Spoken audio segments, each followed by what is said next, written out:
Hello les amis, je vous retrouve pour une nouvelle vidéo sur le football européen et la Ligue des Champions 2024-2025 et je vais vous présenter tous les résultats et classements infos statistiques à l'issue de la 8e journée donc de cette Ligue des Champions. On va revenir sur le classement général, les résultats de la 8e journée, le classement général, le classement des meilleurs marqueurs, des meilleurs passeurs, le classement des meilleures équipes dans tous les domaines, que ce soit en possession de balle, en tir, en occasion de but, bref, tous les domaines. Et on terminera la vidéo, les amis, par un petit aperçu des 16e de finale à venir, ou barrage si vous préférez, bon c'est un peu la même chose.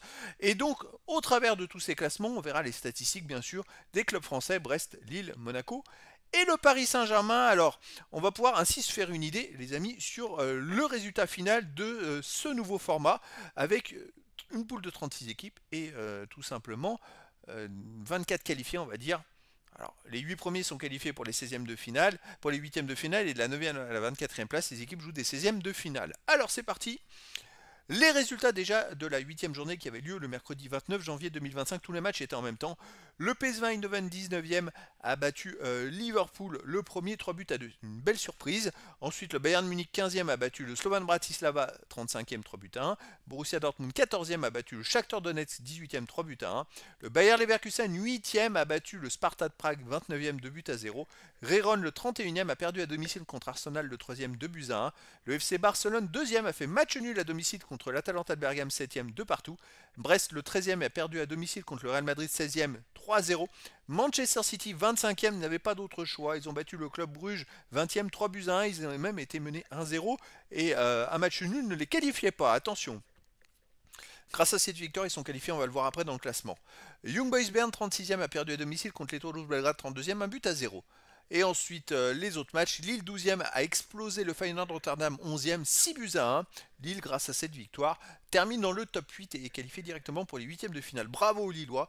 La Juventus Turin 17e a perdu à domicile contre Benfica le 21e, 2 buts à 0. Aston Villa 9e a battu le Celtic Glasgow 18e, 4 à 2. Le Dynamo Zagreb 26e a battu l'AC Milan 6e, 2 buts à 1.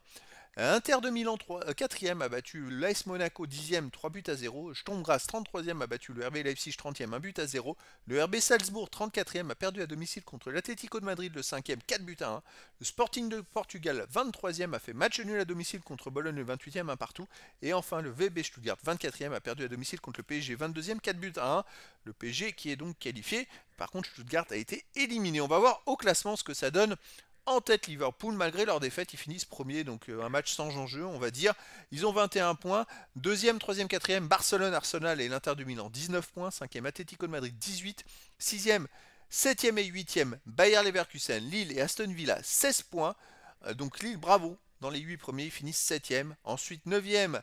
De la 9e à la 13e place, il y a Atalanta de Bergame, Borussia Dortmund, Real Madrid, Bayern Munich, AC Milan avec 15 points. 14e, PSV Eindhoven, 14 points. De la 15e à la 19e place, PSG, Benfica, Monaco, Brest et Feyenoord de Rotterdam avec 13 points. 20e et 21e, Juventus Turin et Celtic Glasgow, 12 points. Ensuite 22, 23, 24, Manchester City, Sporting du Portugal, Club Bruges avec 11 points.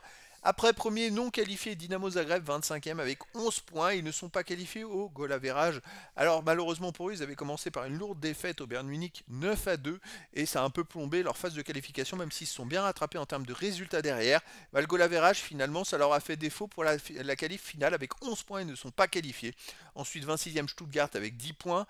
27e Shakhtar Donetsk 7 points. 28e, 29e, 30e Bologne, Toulouse Belgrade et Sturm Graz 6 points. 31e Sparta de Prague 4 points. 32e, 33 et 34 RB Leipzig, Rayron et Salzbourg 3 points. Et puis les deux derniers, Slovan Bratislava 35e, Young Boys Bern 36e avec 0 points. Ils ont perdu les 8 matchs joués dans cette compétition. Et donc, on va aller voir donc, alors les Français, Lille 7e, PSG 15e, Monaco 17e et Brest 18e. Alors comme vous le savez déjà, il y aura donc un Brest-PSG en 16e de finale. Malheureusement, pour les clubs français, c'est vraiment dommage tout ça pour en arriver là. Alors les meilleures attaques, en tête Barcelone, 28 buts, devant le Borussia Dortmund 22. Après il y a 4 clubs ex-aequo, Real Madrid, Bayern Munich, Atalanta de Bergame, Atlético de Madrid, 20 buts. Les clubs français, on a Lille 10e avec 17 buts. Ah bah, ils terminent par un 6-1. Ils se sont bien rattrapés dans ce classement. PSG 15e, le PSG avec 14 buts. Ils ont quand même mis, je crois, 4 buts, 2 fois 4 buts dans les 2 dernières journées, 8 buts. Avant, ils étaient dans les derniers. Hein. Monaco 21e avec 13 buts et Brest 25e avec 10 buts. Meilleure défense en tête Inter de Milan, seulement un but encaissé en 8 matchs. Deuxième Arsenal, 3 buts encaissés. Et Liverpool est troisième avec 5 buts encaissés. PSG 9e avec 9 buts encaissés. Lille 10e, 10 buts encaissés. Brest 11e, 11 buts encaissés. Et enfin Monaco 21e avec 13 buts encaissés. Meilleur buteur, alors pour les clubs français, on a Jonathan David qui en est à 6 buts en 8 matchs. Alors grâce au 6-1, je crois qu'il a fait un triplé, triplé ou quadruplé. Alors je voudrais pas vous dire de bêtises, mais bref, il arrive maintenant à 6 buts et il remonte au classement. Alors c'était très prolifique parce qu'il y a quand même beaucoup de joueurs qui ont marqué presque un but de moyenne par match. C'est quand même exceptionnel. On voit Antoine Griezmann qui a 6 buts, Alvarez aussi de Atlético de Madrid 6 buts. On a Guirassy Dortmund 9 buts en 8 matchs et pour Barcelone, Lewandowski 9 buts en 8 matchs et Rafinha 8 buts en 8 matchs. C'est exceptionnel pour le Real et Vinicius Junior 7 buts en 6 matchs. Quel spectacle, en tout cas en Ligue des Champions. Après dans le classement, il y a aussi pour Brest Sima qui apparaît avec 3 buts marqués. Les meilleurs passeurs, alors pour les clubs français, bon, pour Barcelone en tête, Rafinha 5 passes décisives. Après, il y a plein de joueurs à 4 passes. Watkins d'Aston Villa, Frimpong de Leverkusen, Musiala du Bayern Munich, Pexao de Feyenoord Rotterdam, Salah de Liverpool et Enzo Mio, le français du VfB Stuttgart. Et sinon, les premiers des clubs français, c'est pour... Alors, pour le PSG, on a Hakimi, qui en a fait 3 passes décisives. Et puis, je regarde, pour Brest, il y a Ayor qui est Baldé avec 2 passes. Alors, j'ai pas vu pour le PSG, oui, il y a aussi Dembélé qui en est à 4 buts. Petite précision, Dembélé pour le PSG en est à 4 buts, il apparaît dans le classement. Et puis, c'est ce que je me disais, il n'était pas en couleur, tout simplement. Il va falloir que je réactualise certaines données. Meilleure possession en tête Bayern Munich 68,8%, deuxième Manchester City 66,4%, troisième Barcelone 62,1%, le PSG est quatrième avec 61,8%, Monaco 19e avec 50,9%, ensuite Lille 23e 47,1% et Brest 29e avec 43,4%. Passe tentée. En tête Bayern Munich 5526, deuxième Manchester City 5268, troisième PSG 5203. On a ensuite 20e Lille, 29e Brest, 25e Monaco et 29e Brest. Les passes réussies, en tête Bayern Munich 4956, deuxième Manchester City 4855, troisième Bayer Leverkusen 4659, le PSG est quatrième juste derrière avec 4639, Lille est 22e, Monaco 25e et Brest 31e avec seulement 2455 passes réussies. Le PSG est devant, on retrouve toujours les clubs Bayern Munich, Manchester City, les gros clubs. Pourcentage de passes réussies en tête City, Manchester City 91,4%, deuxième Bayer Leverkusen 90%, troisième Bayern Munich 89%, c'est que du lourd devant. Le PSG 6e avec 88,5%, Lille 22e 83,9%, Monaco 26e avec 80,7% et Brest 33e avec 78,3%. Les occasions en tête, Bayern Munich 140 devant le PSG 118, deuxième City, Manchester City 3e avec 114. Brest est 18e avec 75, Monaco 22e avec 72 et Lille 33e avec 51 occasions seulement en 8 matchs. Les tirs, Bayern Munich en tête 185 devant le PSG 149 et 3e Manchester City 148. On a ensuite Brest 19e avec 102 tirs, Monaco 21e 98 tirs et Lille 32e avec seulement 75 tirs. Les tirs cadrés en tête Bayern Munich 69 devant le PSV Eindhoven 59 et Manchester City 59. Le PSG est 9e avec 50 tirs cadrés. Ensuite, on a 19e Monaco 36, 20e Brest 35 tirs cadrés, Lille 23e avec 34 tirs cadrés. Le pourcentage de tirs cadrés en tête Borussia Dortmund 50,9%. Deuxième Liverpool 46,6%. Troisième Lille 45,1%. Bravo aux Lillois. Monaco est 24e. 34,6%, le PSG 25e, ils sont bien remontés parce qu'ils étaient très très loin, 34,4% et 34,0% pardon, et Brest 28e avec 31,9%. Les tirs contrés en tête Bayern Munich 56, deuxième VfB Stuttgart 46, troisième Manchester City 45, le PSG 4e avec 42, Monaco est 15e avec 28 tirs contrés, Brest 29e avec 21 tirs contrés et Lille est dernier avec seulement 13 tirs contrés et dernier tout seul. Les tirs sur les poteaux en tête Manchester City 7 devant le PSG 6, AC Milan 5. Monaco est 4e avec 4 tirs sur les poteaux. Lille 23e avec 2 tirs sur les poteaux. Et Brest 36e avec aucun tir sur les poteaux.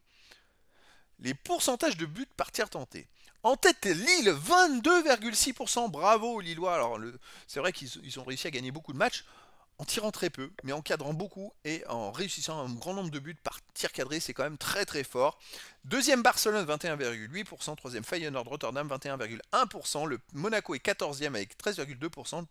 Ensuite, Brest 26e avec 9,8% et le PSG est 27e avec 9,4%. Ils étaient très très mal classés. Heureusement qu'ils ont gagné 4-2 et 4-1 les deux dernières journées. Ça remonte beaucoup leurs statistiques.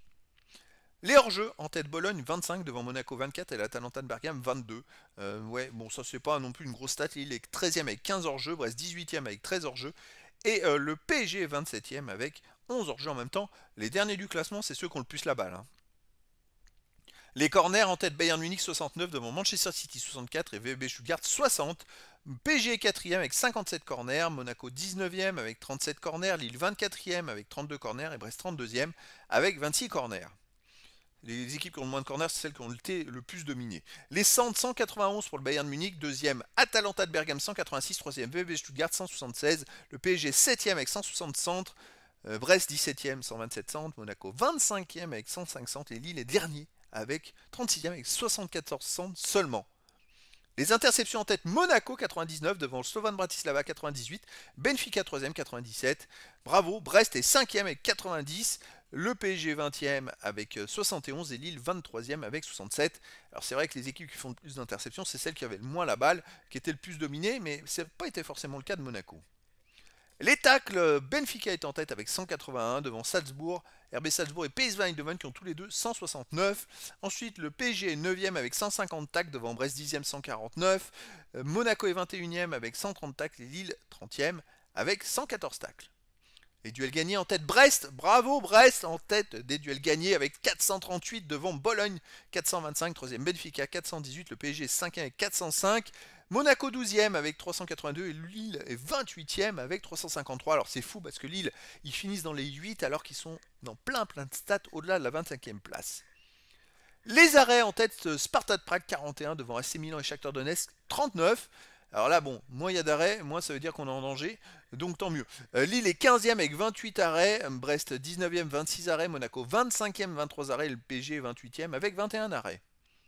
Les fautes, en tête Young Boys Bern ex aequo avec Rayron avec 116 et 3e Bologne 115, Brest est 6e avec 97, alors Monaco 5e 100, Brest 6e 97, Lille 20e avec 84 fautes et le PSG 33e avec 75 fautes.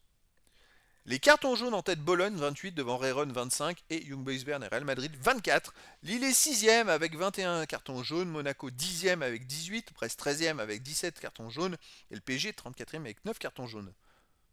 Les cartons rouges, bon, Monaco, Lille et le Juventus Turin sont aux 3 premières places avec 2 cartons rouges. C'est les 3 seuls clubs qui ont pris 2 rouges. A noter quand même le PSG qui est 12e, ils en ont pris qu'un et Brest 27e n'en a pas pris du tout. Alors la moyenne des 20 classements, bon sans doute c'est pas une surprise, hein, les amis, le Bayern Munich est en tête avec 8,9. C'est vrai que bon, on les a trouvés en tête des classements en passe décisive en tir dans beaucoup de domaines. Deuxième, c'est une surprise, le PSV Eindhoven avec 10,2. Troisième, le PSG 11,7, quatrième Real Madrid 12, après Borussia Dortmund, Stuttgart, City, Benfica, voilà, il n'y a que du lourd. Monaco est 15e avec 16,5 de moyenne, Lille 24e avec 20,8 et Brest 28e avec 22, comme quoi Lille finit dans les 8 avec des statistiques très loin. Alors je pense qu'il y a peut-être un côté réussite et chance, hein, mais c'est comme ça, c'est le foot, c'est la magie du foot. Allez, les 16e de finale, allez les amis. Alors, allez, ça sera mardi 11 février et mercredi 12 février. Et le retour sera le mardi 18 février et mercredi 19 février. Donc on inverse les jours, hein. Les équipes qui jouent le mardi 11 février joueront le mercredi 19 février. Et à l'inverse des matchs, et le mercredi 12 février, le retour aura lieu le mardi 18 février. C'est une petite information, ce que je trouve un peu limite, ça veut dire que les championnats vont devoir s'organiser pour laisser des temps de repos. Alors soit les équipes qui jouent le mercredi au mardi vont devoir jouer le samedi et pas le dimanche, et donc ça veut dire qu'ils auront moins de jours de repos pour le match de championnat et moins de jours de repos pour le match d'après. Voilà, c'est le petit bémol. Franchement, je trouve qu'il y a un gros désavantage à jouer le mercredi 12 février et le mardi 18 février parce que le match de championnat au milieu, ça veut dire qu'il y a 3 jours d'écart entre les matchs, hein.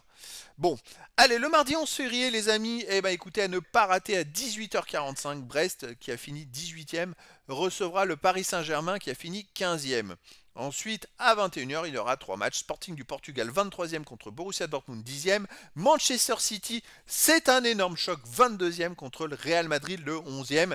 Alors ça va valoir le détour. Juventus Turin, 20e contre PSV Eindhoven, 14e. Alors c'est vrai qu'il y a peut-être des grosses équipes qui ont fini loin, mais au moins, c'est les meilleurs qui sont là. C'est les meilleurs. Les grosses équipes, elles ont toujours une notoriété, mais voilà, ça fait des duels hallucinants. Je trouve que ce nouveau modèle de Ligue des Champions est exceptionnel. Ensuite, les autres 8e ou 16e de finale auront lieu le mercredi 12 février. Club Bruges 24e recevra Atalanta de Bergame. Alors les 4 matchs à 21h, j'ai noté le mercredi. Je revérifie rapidement, mais je crois pas qu'il y a un match à 18h45. Je vais vous dire ça tout de suite, le mercredi. C'est vrai que alors pour les retours, par contre, je vous ai laissé 21h, mais il y aura des matchs à 18h45. À noter, j'aurais peut-être pu le préciser, mais le Club Bruges, bon, on verra après. Le Club Bruges, il est à 18h45. Oui, hop, je change en direct. Contre Atalanta de Bergame, 18h45. Et à 21h, il y a 3 matchs.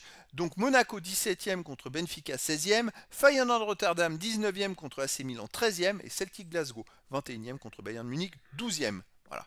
Et pour les matchs retour, alors les matchs retour qui auront lieu à 18h45, je vous les rajoute. C'est vrai que j'ai laissé par défaut le 21h. On a celui-là et puis Borussia Dortmund Sporting du Portugal qui aura aussi lieu à 18h45. Il y aura à chaque fois un match retour à 18h45 et les 3 autres matchs à 21h. Voilà, vous avez les informations sur les retours. Donc ça va être des duels quand même assez exceptionnels. Les amis, vous avez quand même un Brest-PSG. Bon, malheureusement, 2 clubs français qui s'affrontent. C'est dommage. Et puis surtout, les amis, vous avez aussi un Manchester City Real Madrid. Ça va valoir le détour. Il y a quand même du lourd, hein. Vraiment, tous les matchs, ça va être énorme. Il y a le Monaco Benfica à ne pas rater hein, aussi. Je pense que tout est possible. Voilà, tout est possible. De toute façon, dans tous ces matchs, tout sera possible. Et Lille attendra patiemment en huitième de finale leur adversaire se qualifie. Donc voilà les amis. Et bien écoutez, je vous dis à très bientôt pour une nouvelle vidéo.